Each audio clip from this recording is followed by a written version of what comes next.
return to a play from last week that we talked about with double action, and just want to go over a couple more details that can help us get these plays right.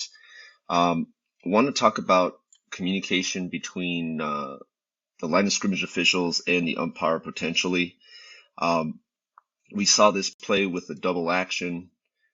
We saw that the runner was ultimately short of the line to gain, and we signaled touchdown, and we understand that we couldn't see the ball. So the first thing that we want to touch on this week is talking about being able to see the ball. If you cannot see the ball, then we really shouldn't make a ruling on whether we have a score or not a score. And at this point, we would want our line of scrimmage officials both to crash hard in and come together to piece this play together. Umpires, you can have an opinion on this as well as they're having the conversation. If you have information that could lead them to make a decision as to whether the ball was short of the goal line or the line to gain, or beyond the goal line or the line to gain, you can come in and provide that information to the line of scrimmage officials. But what we'd really like to see happen is both officials kill the clock, come in and discuss what they saw and piece together this play. At the end of the day, when in doubt, we do not grant a score. If we do not have definite knowledge that there was a score, we will have to mark this ball short. But just another piece of this very difficult play to talk about in your pre-games this week. Our first play this week involves an onside kick that's going to be coming towards us. Down here at the screen, we're going to see our kicking team player touch the ball right there at about a yard short of the restraining line. Line judge, this is your call all day, all night. We want you to be able to see this and rule on illegal touching. That's rule 617. You're going to see on this play, after it's touched, the kicking team recovers the ball, and it appears that our line judge is signaling that it is a legal recovery when in fact it is not. We need to know when this ball was first touched and who was first touched by. Line judge, this is your call. You need to focus on these plays. Golden rule is this: always expect an onside kick, and use this axiom: it is an onside kick until it is not an onside kick, and be prepared for onside kicks at all times. Our next play today, we want to highlight the action by this running back on this play. We're going to see a sweep to the left, and he has a great block and then continues to block and continues to block, and our referee just runs right past that play.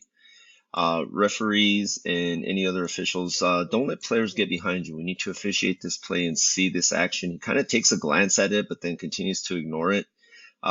Luckily here, we don't have anything that turns into a foul or a fight or anything like that, but we want to have eyes on this type of action, make sure we don't have unnecessary roughness or anything that could mess up the game. So referees and all officials, dead ball officiating is so important. It's most of what we do. Plays last 4 to 6 seconds, whereas the time in between plays is way longer. So we want to make sure that we're watching all the action. We need to do a better job of dead ball officiating on plays like this. Stay with those players. If you need to, go towards them, address them, make sure they get up and separate and head to their respective sidelines.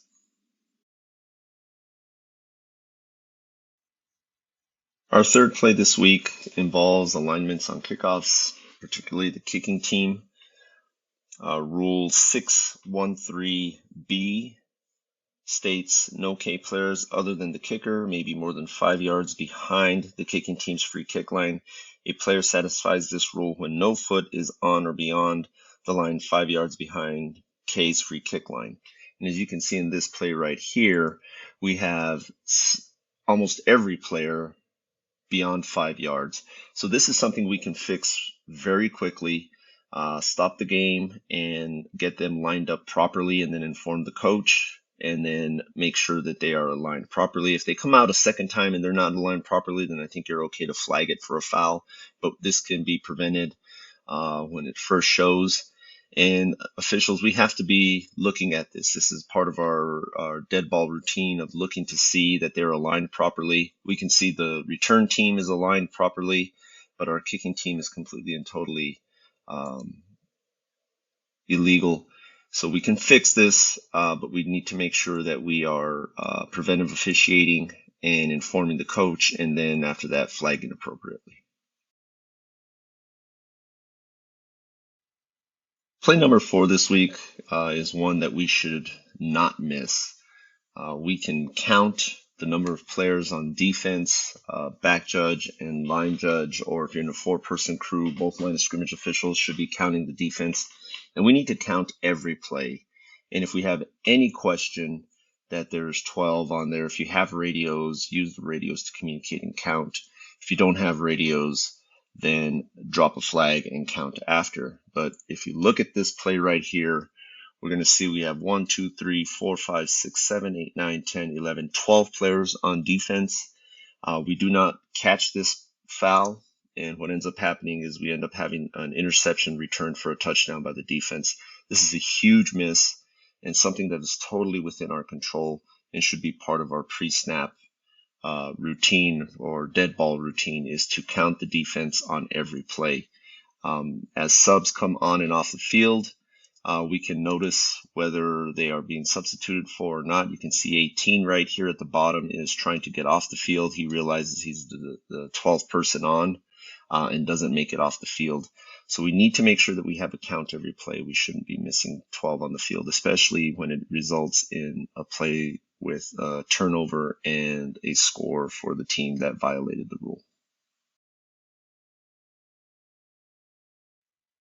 Play number 5 this week involves a targeting foul. We're going to look at our defensive end, number 60, rushing up the field and making contact with the quarterback. As the play develops, you're going to see he gets past his blocker and the quarterback's in a passing posture, and he makes helmet contact to the quarterback. We're going to see this clearly on video. He makes contact to the head. There's a launch. So we have a foul for targeting on this play. So coaches, we need to get those heads to the side, or we need to strike below the head and neck area with our head to the side. So this is a legal play. This is a great defensive play by the defender, but the contact to the head has to be eliminated, and the contact with the top of the helmet has to be eliminated. So we need to get that head to the side. So what makes this play a foul is Rule 943I. And 943I reads, initiate illegal helmet contact, butt block, face tackle, or spear. If you look below the rule book, under the note, number 3 states illegal helmet-to-helmet contact against a defenseless opponent, and this passer is defenseless. He's in a passing posture, so we have a good foul here for targeting. Unfortunately, this was not called on the field. So referees, we need to make sure that we understand this rule and we see these plays happen and flag them appropriately.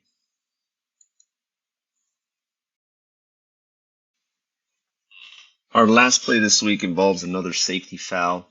We're going to take a look at a running back at the end of this play, and we're going to look at the actions by this running back as he tries to get over an opponent. We're going to see this running back try to hurdle an opponent. This is a foul for hurdling. You can see him leading with his feet and makes contact with a player who has 1 or 2 feet on the ground, which by rule makes this a hurdling foul. We want to make sure that we call this. My understanding is that this was flagged on the field. The video cuts off before we see the flag come out, but the line judge did appropriately flag it for hurdling.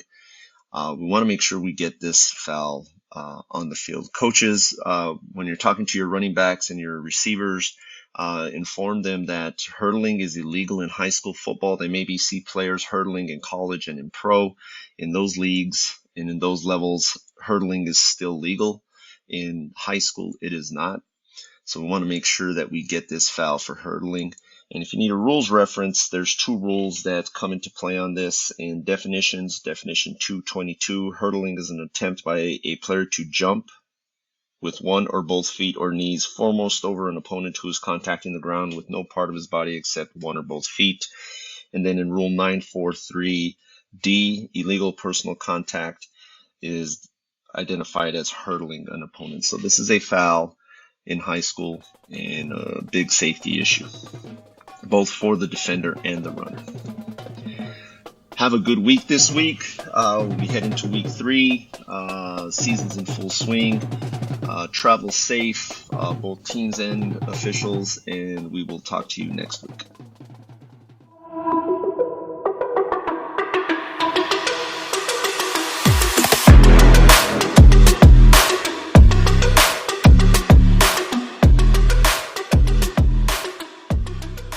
Come on, join the crew and take the field during Friday Night Lights.